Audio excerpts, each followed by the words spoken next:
taking over, that's a promise, not a threat. Uppercut season off top, you stop breathing. Let's see. So do we want to do the Meek review tonight, or do we want to save it for Thursday? Not much to write home about it either way. I ran through it once. I mean, we could do it. I mean, yeah, maybe we have to get everybody listen to it. You know, yeah, of course. Okay. Yeah. So obviously, because y'all, like, that's y'all call, yo. Yeah. No, obviously, the reason why we wanted to do it because Meek Mill's been in the news lately, not for the best of reasons. Because obviously Meek Mill, he's attached to Puffy, who's of course is under all types of pressure and allegations and lawsuits galore. And one of the things that have come out is, it's been insinuated is that, Puff and Meek Mill are lovers, which of course Meek Mill has been denying, but he's been denying in the most hilarious ways. He's like, oh yeah, I never, I don't run in red lights. Oh yes, I love that juicy pussy. And like, who talks like that, bro? Like, seriously, like, what is your problem? Like, it might be one of those things where he just might have just, someone should have just told him, like, should have wrote one of those disclaimers saying that, that he, that, hey, I am straight and, that's that. And I respect all my homosexual fans, or something along those fucking lines, other than dude going back and forth with everybody, not just regular people on Twitter, but other celebs asking, saying like, what, Meek and Diddy are lovers? So yeah, Meek is under all types of social media pressure and stuff like that. So imagine that, he figures it would be a good time to drop this EP of his called Heathenism. It's 5 tracks or whatever, and apparently there's going to be an album. It's a full album coming out probably later this year or so. So, I was like, you know what? Let's do this because, like I said, dude is trending like something serious. So it's like, and it was only 5 tracks, 15 minutes or so. So it's like, let's see what he's talking about. So the first song on there, let me just bring up the track list, Came From the Bottom. So what are we thinking in terms of score? Obviously 1 through 10. Pilot P. It was about no, the first track was actually pretty good. I gave that one an 8. See, it was solid. The thing is though, because Meek was doing his usual like screaming, rapping or whatever, but that beat that beat was too soft to what he was doing. It just felt off to me. Like it just felt like how he was rapping over that and what that beat was. It wasn't working for me. But I mean, what he was rapping about was fine, but it just the way he sounded over there, like, because I'm pretty sure Meek raps with a little bit more bass in his voice than what he showed on that actual track. So like, I'd give it maybe. I was debating between a 6 and a 7, but it's probably more of a 7 to me. But yeah, I just didn't like the production that he used on that song, because it was just like it didn't go. So it didn't mesh very well. The second track was Times Like This. That shit was like a 6.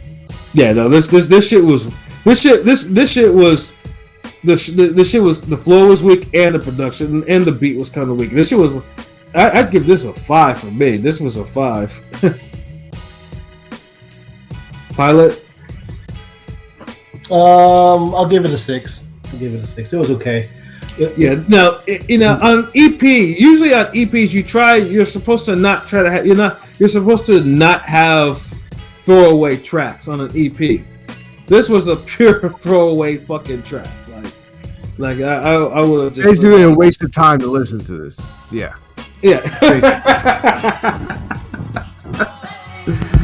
Next track was like a 5 or a 4 for me.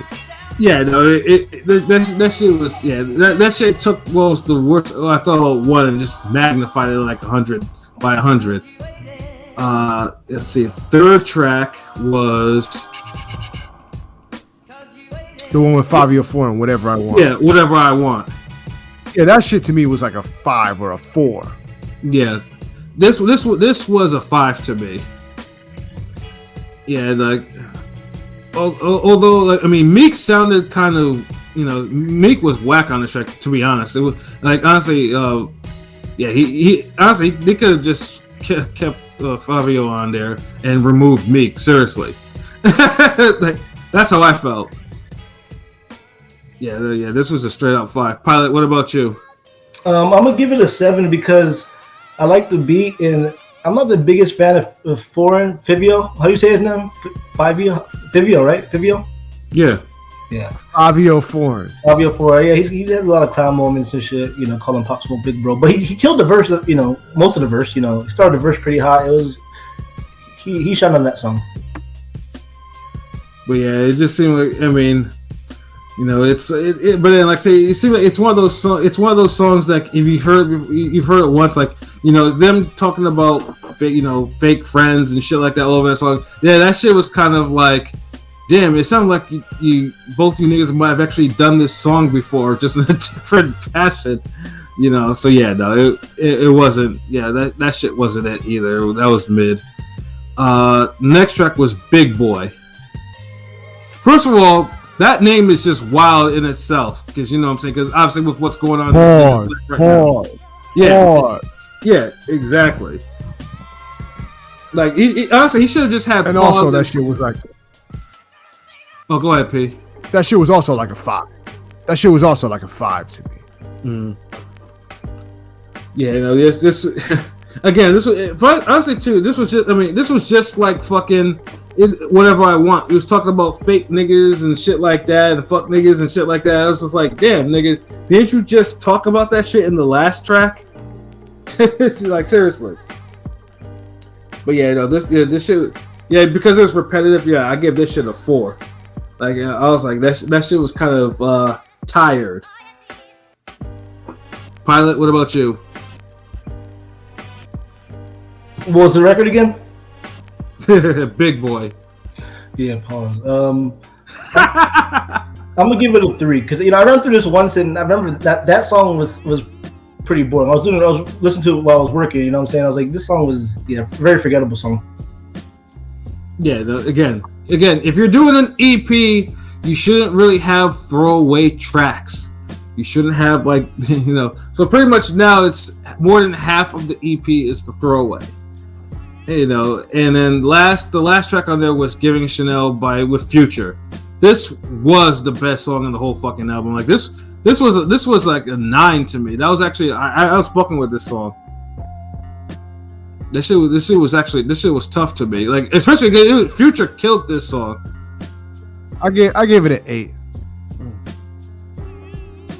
Pilot. I'll give it an 8 as well. It was one of the stronger tracks on it. This shit, nigga, it was the strongest track on that shit.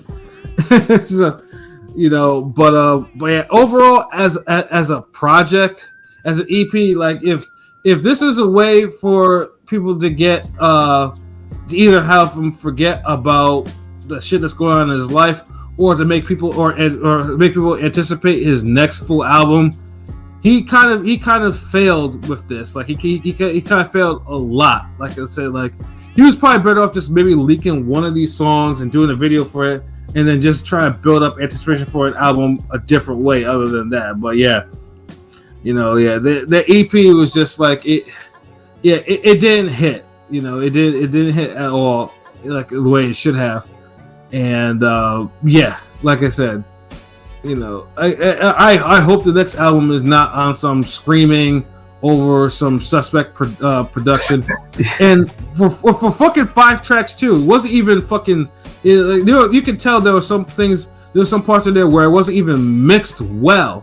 It just felt so repetitive. Like his bars is repetitive. Every song kind of sounded. I mean, other than the first couple songs, it all sounded the same after. Sometimes that's good, but this time it wasn't. Yeah, I mean, if you're gonna do something like you gotta change up your flow, or the production's gotta be a little different. But no, like the niggas, the flow was all the same, all 5 fucking tracks. You know, only with the song, only the tracks with like the guest on it, you know, was where you could, you know, where you got to hear a little variety of a little something different. You know, and Deontay Jones, I haven't checked Meek Mill project in years, but I might peep. I mean. Like I said, I mean, it's 15 minutes long, so I mean, it's not gonna take up most of you. It's not gonna take up more of your day or whatever. And like I said, Meek Mill has always been. I mean, unfortunately, Meek Mill, I've always had to listen to him because this motherfucker is so associated with the Eagles, you know. So it's like, you know, you hear all the shit or whatever. And Meek Mill is one of those people. It's like at times, like, you know, he's cool to listen to, but after a while, all that screaming shit that he be doing, that high pitched screaming, rapping shit that he be doing, sometimes kind of grates on your nerves. So you want to hear something else from dude. Yeah, but I feel like when he started, he did that. Then he kind of found his groove. Like I think it was Dream Chasers 2 or something. He had a couple really good dope mixtapes. The one, I don't know if you remember the one with Middle of the Summer or Love Don't Live Here Anymore. You remember that? I don't know. That was a pretty good one, but that was the first Dream Chasers. Yeah, that one was great. I used to bump that in the Dream Chasers was great. Yeah, Dream Chasers is great. Even the one with the Jay-Z song, that was decent, you know. But it's rappers, man, the longevity. I don't know. Yeah, I mean, dude's been around for a minute. I mean, it could. I mean, the EP. I mean, maybe he just might be running out of things to rap about, though. But you know, in terms of, but for what he ain't had that much shit to rap about at the beginning, man. What the fuck? Y'all act like this nigga Dodge or somebody. Like, what the fuck? It's Meek Mill. The rolling on the wrist, dude. Cassidy already told me what all this nigga can rap about on that raid. There's songs where he shows depth, but I mean, you know, like his whole jail thing, everything. He's, you know, because Meek Mill's a popular rapper. He's, you know, he's been to jail and all that. He's, yeah. I mean, like 1 out of every 3 rappers have been to jail at this point. I mean, right. He talk about stuff. It's just he doesn't, you know, hasn't shown growth, I guess. So it ain't seeing the last Meek Mill project we reviewed. Definitely not. I always forget. No Champions. Yeah, I always. Oh hell no! Hell no! I'd be hard pressed to give that a 6. I mean, I'll give it a 6, I guess, but it's really a 5. Nowhere near as good as Championship was his best album. Nowhere near as good as that. You know, but yeah, Meek Mill. But like I said, though, I mean, he's still popping in some fashion, though. But it remains to be seen whether or not this nigga's personal life will eventually take over his, you know, his music career, or where he'll actually drop some decent music and make us forget about these horrible allegations and them videos and him calling Puff Daddy and shit like that. You know, shit like that. My God, man, yeah. That's Daddy. Robert Kraft bailed him out of jail. He was at that white party. You know, he's in that mix. I don't know. Yeah. And again, Deontay Jones, I'm ignoring you. Eagles and Meek weak though, Pat. I'm ignoring you because, you know. I mean, they both do some weak ass shit. You got that brotherly shove, and then you got this nigga screaming like, "Fuck that shit."